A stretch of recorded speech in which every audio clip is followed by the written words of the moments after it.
In this video, we're going to learn about impulse and how it relates to momentum. So far, we have learned that the net force is equal to an object's mass times its acceleration. So this is how we've learned Newton's second law so far, but the actual Newton's second law looks like this.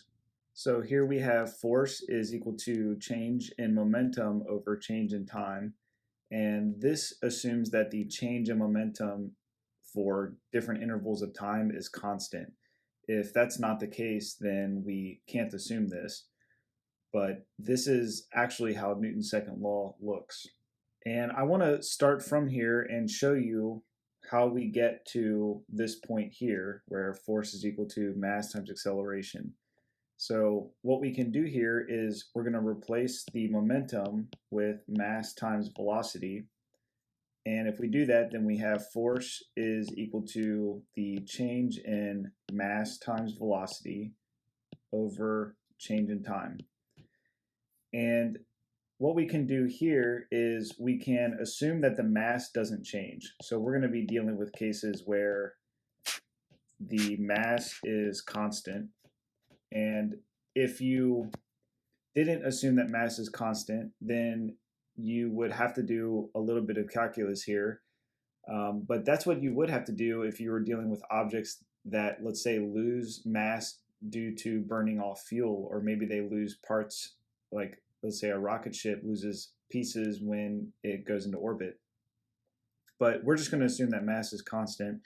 And if we do that, then we can rewrite this as force equals mass times the change in velocity over the change in time. And this is one of our kinematic equations, right? Delta V over T, and that is equal to acceleration. So we can write this as mass times acceleration.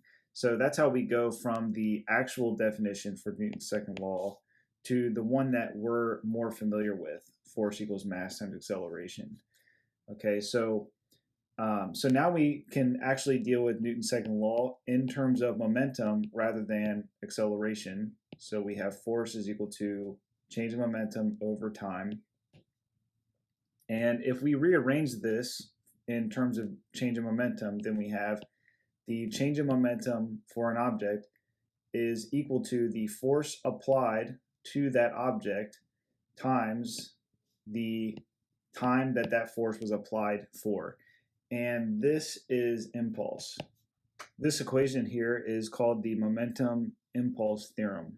And instead of writing out impulse every time, we give that its own variable, and the variable for impulse is j. So altogether here we have impulse is equal to a change in momentum, which is equal to a force times a change in time. So this is just a different way of thinking about forces and motion instead of dealing with kinematics and dealing with the Newton's second law that we're used to. So now we can think of forces in terms of an impulse being applied and how that's going to change the momentum of the object. If you are given a force versus time graph like the one shown, and you are asked to find the impulse or the change of momentum, which are equal, then all you have to do is find the area under the curve. So if the problem asks you for the change of momentum after some given time interval, then all you need to do is find the area under the curve for that time interval, and that's going to give you the change of momentum, which is equal to impulse. Let's look at some examples of how to apply impulse momentum theorem. In this first example, a sled slides along a horizontal surface on which the coefficient of kinetic friction is 0.25, so that's mu sub k. Its velocity at point A is 8 meters per second, and at point B is 5 meters per second, and we want to determine how long the sled takes to travel from A to B. So you should be able to solve this without impulse momentum. We would use Newton's second law to determine the acceleration, and then we could use kinematics to figure out the time. But let's try to use the impulse momentum theorem. So first let's write out some of these knowns here. So we have the coefficient of friction is 0.25. The initial velocity, that's the velocity at A, is 8 meter per second, and the final velocity is 5 meter per second. And we are trying to figure out the time. And the impulse momentum theorem says that impulse is equal to a change in momentum, which is equal to a force times time. And the change in momentum is equal to the mass of the object times its change in velocity. And again, that's equal to force times time. And so we have an equation for time. It's equal to mass times change in velocity over the force applied. So all we need to do is figure out what that force applied is. And our sled is sliding along a horizontal surface. So if we say this is our sled here, the forces acting on the sled are its weight down, so mg down, its normal force up, and then it's going to slow down because of friction that is opposite of motion. So there's friction.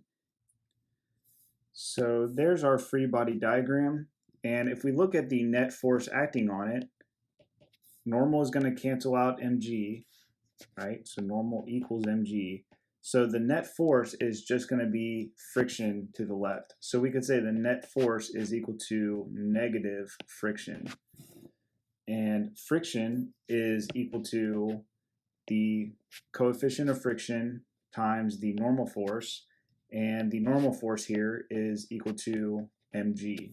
So we can just plug all of that into our equation here. And so we have mass times delta V is the final velocity minus the initial velocity.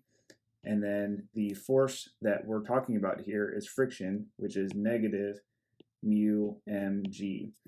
And the mass cancels out, so we don't have to worry about that. And so we can just plug our numbers in here. So final velocity is going to be 5 meter per second. Initial velocity is 8 meter per second.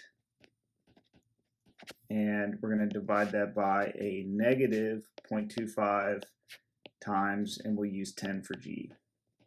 And we end up with 1.2 seconds. In this example, we want to determine how long a falling object takes to increase its speed from 5.5 meter per second to 10.4 meter per second.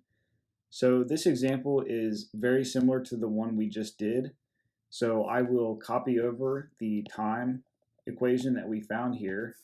And now we just need to figure out the force that we're dealing with. And for a falling object, and we're assuming that there's no air resistance, for a falling object, the only force acting on it is mg. So we can replace that force here with m times g. So we have m delta v over m times g. The mass cancels out again. And so we're going to do the final velocity is 10.4 meter per second. Subtract the initial velocity of 5.5 meter per second, and then we will use 10 for g. And we end up with 0.49 seconds.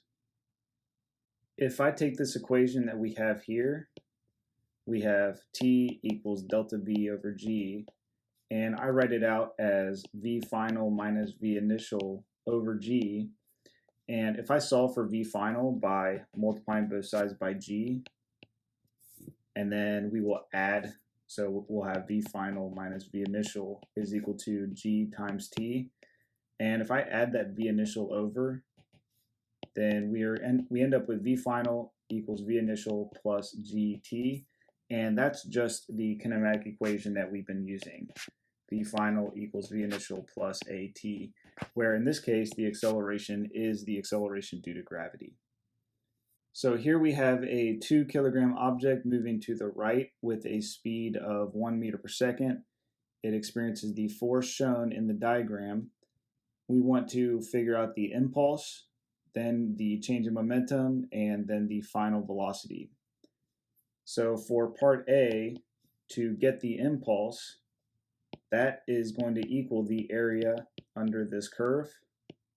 And so we just have a rectangle. and the area of the rectangle is going to be the length of it, which is 1 second, times the force applied, which is 2 newtons. And so the units here that we end up with are 2 Newton seconds. So that is the impulse. Part B, we want to determine the change in momentum. And the impulse momentum theorem says that the impulse is equal to the change in momentum. And so therefore the change in momentum is also 2 Newton seconds. A lot of times we say for momentum we use kilogram meter per second. But these two units are the same, just written differently. Part C, we want the final velocity. And we have the change in momentum is equal to the mass of the object times the change in velocity. And actually we want the final velocity. And so what we can do here is replace delta V with V final minus V initial, and then we will just solve for V final. So we'll divide both sides by the mass to get V final minus V initial equals change in momentum over mass, and then add that V initial over. So we have V initial plus change in momentum over mass, and we can plug those numbers in. So we get 1 plus 2 over 2, which is also 1. So we end up with 2 meter per second for that final velocity. Here we have a 600-gram air track glider collides with a spring at one end of the track. The figure below shows the glider's velocity and force exerted on the glider by the spring. How long is the glider in contact with the spring? So what we can see here from this velocity graph is that it was moving to the left at a speed of negative 3 meters per second. And here is where the air track glider is in contact with the spring. So it is shifted from a -3 velocity to a +3 during that time frame. So if you want to think of this like this, we have a spring and an object moving towards that spring. So the spring will compress when the object hits that spring, and then it will push the object back the other way to the right. And so what we have to do here is figure out the time that the glider was in contact. And so we are going to still use our impulse momentum theorem, which says the impulse, which equals the change of momentum, is equal to the force times time. Now in this case we are given area, and so we can just write this as area under curve. And to get that area under the curve for that force time graph, it's not just force times time, because we want the area of this curve here, which is not a rectangle. So to get that area, we're going to use the area of a triangle. So this will be equal to half of the base, which is delta t, times the height, which is the force. So we have our equation here. And we can use that first equation, or sorry, that first graph to get the change in velocity. So we can write delta p, change in momentum, as mass times change in velocity. And here the change in velocity, if we look at this graph, is going to be equal to the final velocity is 3 meters per second minus the initial is -3 meters per second. So we end up with a change in velocity of 6 meters per second. And so we have m times delta v equals 1/2 delta t times force.